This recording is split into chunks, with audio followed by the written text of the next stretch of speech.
It's good to be back.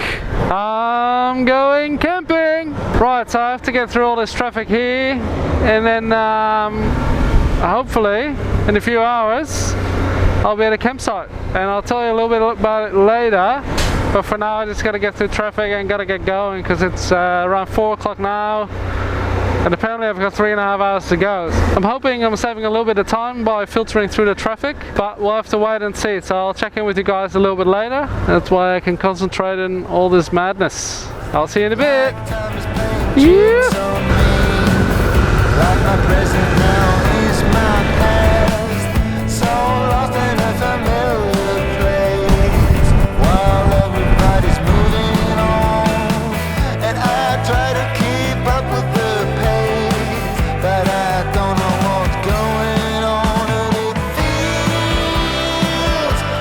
Right, now we're in Nara. Heaps has happened in the last few months. Most of it good, but also very sad news. Family related, which I'll probably cover in another video. Today though, it's all about positive vibes, and what better way to celebrate that is by camping and to go on a very long trip. There's a Facebook group for v-strom owners, and once a year they organize a birthday bash. And this birthday location is in Victoria, in Brou.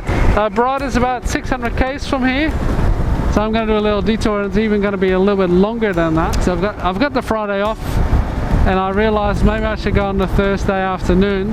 So I've got a bit more time, and so I'm going down south rather than west first, which doesn't really make any difference when it comes to tomorrow, except for the fact that the road will be much more interesting. So there should be a lot more twisties involved and a good excuse to go camping. My father-in-law has a v-strom as well, and he's meeting me in Brou.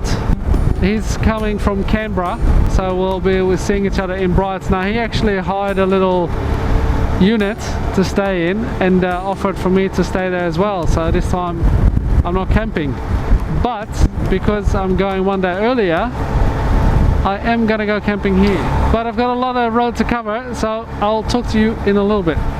Yeah.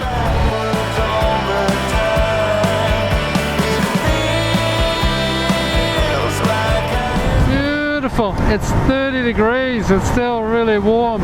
Last week I had low 20s, and now it's going back up again. And out west it's gonna be even hotter.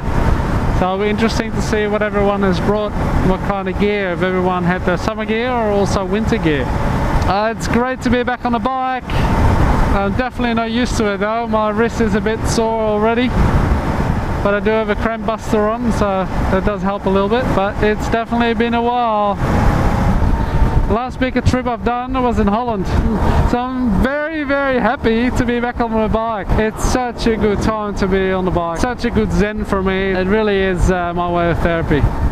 What's not to love? Alright, so it's 5:15 now, and I'm thinking of maybe just having dinner now, because by the time I get to the campsite I might be fighting for light again. I'm not sure what time the sun is going down, so I'm thinking of just getting some fish and chips in Ulladulla, just a little town. Hopefully beat the rush as well, so that way I'll get my food quick, I can eat it, and then get back on the road and get to my destination. I got a new bag too. My father-in-law gave me this bag. It's a very simple one. It's got no extra pockets, just the one big thing, but you can fit a lot in it. And obviously it's a little bit skinnier, so it's a little bit easier to get through traffic.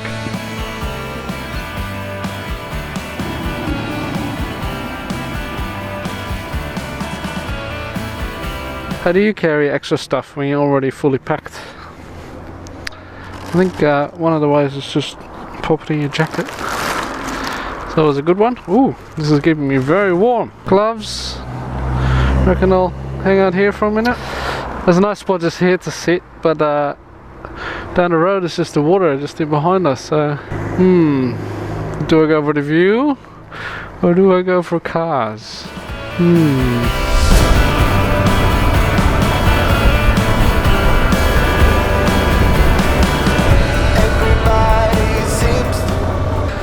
This looks like a nice spot.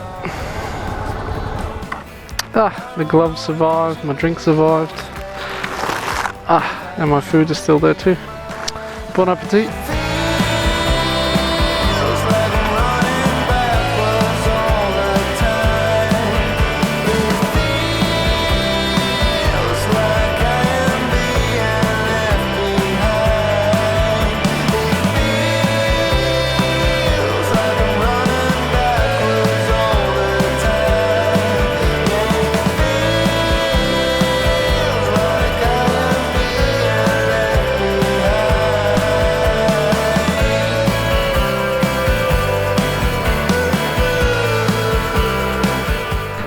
That was great. Good little feed. I've got about an hour and a half left. Sun is just over there. Not really sure when it goes down, but hopefully I'll get there before dark so I can set up the tent and get a very early night's sleep, because I want to get up really early, because tomorrow I think I've got about 7.5 hours worth of riding, so that's without breaks. So I've got a very long way to go, but I'm looking forward to it. Alright, let's hit the road.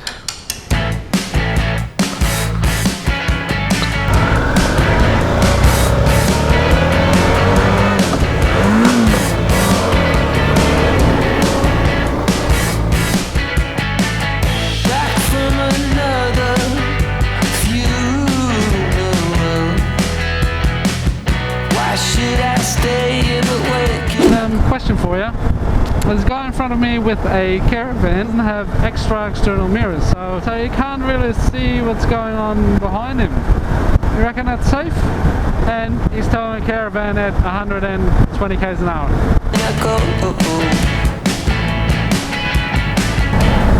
you still bother, or are you sick of it all? Why do you stay and nowhere to go?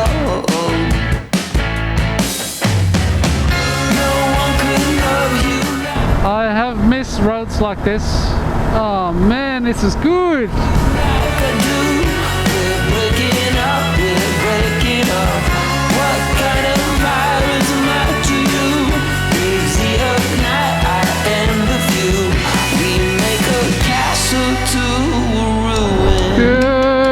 Beautiful.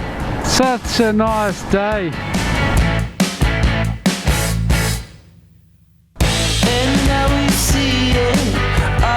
Little towns always have interesting things, don't they? You can really tell you're a bit more in the country.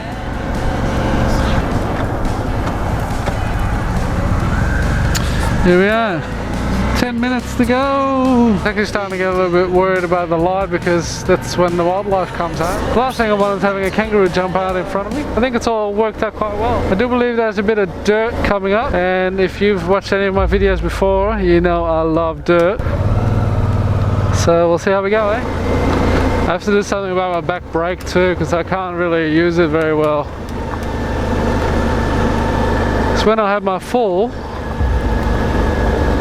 I bent the back brake lever and I couldn't bend it all the way back, so it's sticking out too high, which is making it a little bit tricky. I'm still screwing myself. Funny enough, this is nothing to most dirt riders, I'm sure.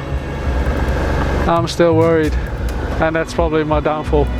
Did I have this saying, when in doubt, throttle out? I'm definitely not going onto the dirt route tomorrow.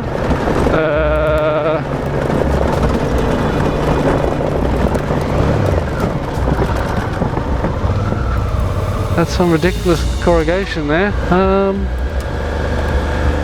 Yeah, a little bit better.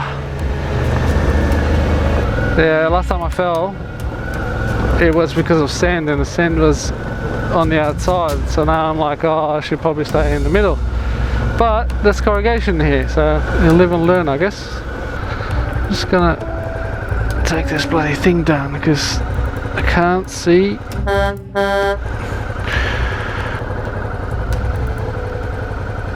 Wow, that's really locked in. Let's have a look. I haven't moved this in a long time, so it's really stuck.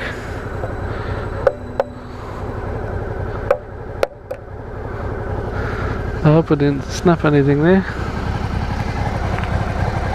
Let me just adjust that a little bit more. There we go. I know. If you guys have told me before, clean your bloody windscreen. Maybe tomorrow I will. This definitely gets my heart pumping. That's really the thing I love doing, even though it's really out of my comfort zone. It's really good as well.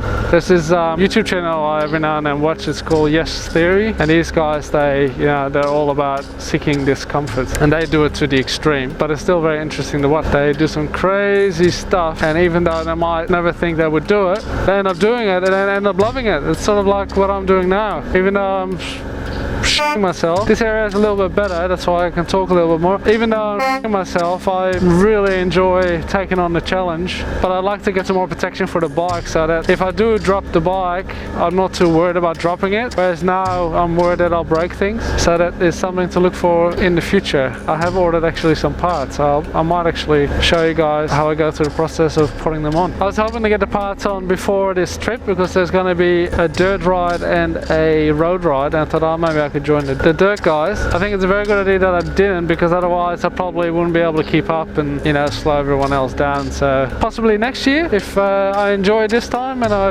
you know, maybe it'll become a yearly thing, I don't know. We'll have to wait and see. I'd imagine a normal dirt rider, it'll be just, you know, zooming up here.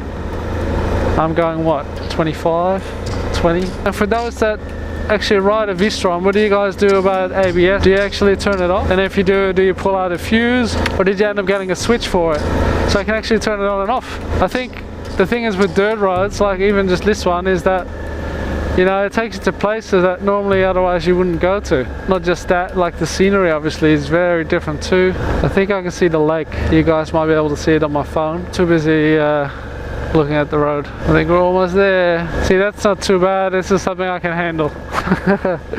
Like 10 minutes or something. How interesting is this? So you got all these trees, and then you got all these sidecats down below. It's like two forests in one.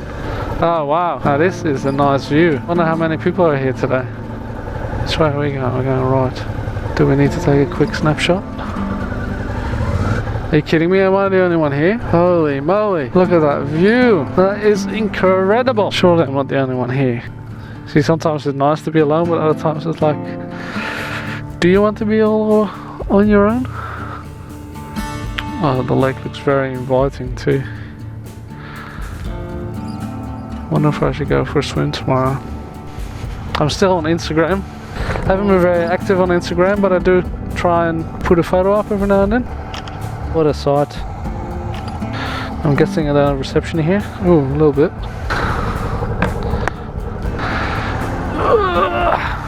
2 minutes according to this. 2 minutes, so it's just over that way. This is incredible, man. It's just so peaceful. Oh, that was close.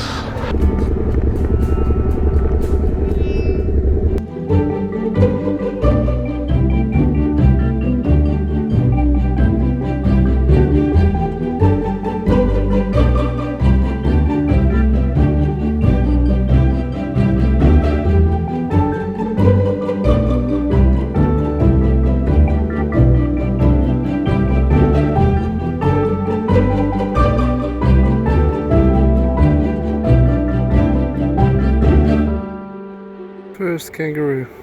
It's been a while. G'day, mate. Just in time. Sun is about to go down. Hopefully tomorrow morning I'll get a chance to show you what this place is all about. It's beautiful. There's quite a few people here, but there's plenty of camping spots, so it still feels like you're somewhat private. So first kangaroo. Of course, because we're near the water, there's lots of mozzies around. So thank you for joining me on my journey, and I'll see you tomorrow again for a very big ride. I think about 600 km or so. Hope to see you then.